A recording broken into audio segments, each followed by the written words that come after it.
हळदडा ते उमरखेड रस्त्याचे काम अगदी संथ गतीने सुरू असल्याने नागरिकांना होणारा त्रास व अपघाताची शृंखला सुरू असल्याने ढाणकी येथे सर्वपक्षीय नेत्यांनी आज भर तळतळत्या उन्हात 12 मे रोजी हळदडा फाटा येथे रास्ता रोको आंदोलन केले। हे आंदोलन 2 तासापर्यंत सुरू होते। यावेळी त्रस्त असलेल्या शेकडो नागरिकांनी सुद्धा या आंदोलनात सहभाग घेतला।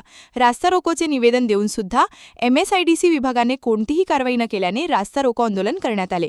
संवेदनशील विषय असताना विभागाचे अभियंता मानापुरे कोणतेही ठोस आश्वासन देत नसल्याने आंदोलक संतप्त झाले होते।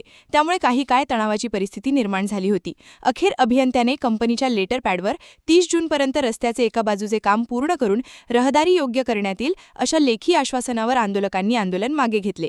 यावेळी उमरखेड व बिटरगाव पोलिसांनी चोख बंदोबस्त ठेवला होता। केंद्र शासनाच्या हॅम योजनेअंतर्गत पुसद ते उमरखेड रस्त्याचे काम सुरू असून ठेकेदाराच्या नियोजन शून्यतेचा फटका नागरिकांना बसत आहे।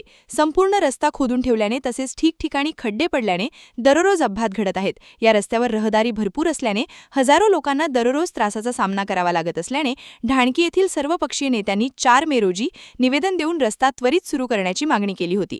परंतु विभागाने कोणतीही कारवाई न केल्याने आज रास्ता रोको आंदोलन करण्यात आले। रस्त्याचा त्रास बघता शेकडो नागरिक स्वयंस्फूर्तीने आंदोलनात सहभागी झाले होते। आज सकाळी 10 वाजता आंदोलन सुरू झाल्यानंतर उशिरा पोहोचलेल्या MSIDC विभागाचे अभियंता संजय मानापुरे यांनी आंदोलकांना उडवाउडवीची उत्तरे दिल्याने काही काळ तणाव निर्माण झाला होता। परंतु सहाय्यक पोलीस निरीक्षक विनायक रामोड व उपनिरीक्षक गणेश मुंडे, उपनिरीक्षक सागर अन्नमवार यांनी मध्यस्थी केल्याने आंदोलक शांत झाले। जोपर्यंत कंपनीच्या लेटरहेडवर लेखी आश्वासन देणार नाही तोपर्यंत आंदोलन मागे घेणार नसल्याची भूमिका आंदोलकांनी घेतली। परंतु अभियंत्याकडून मागणीची पूर्तता झाली नसल्याने आंदोलकांनी संताप व्यक्त केला। आंदोलनादरम्यान अॅम्ब्युलन्स व आजारी प्रवासी असलेल्या ऑटोला आंदोलनकर्त्यांनी रस्ता मोकळा करून देऊन माणुसकीचा प्रत्यय दिला। शेकडो कार्यकर्ते व नागरिक उपस्थित होते। यावेळी पोलीस व RCP पथकाने चोख बंदोबस्त ठेवला होता।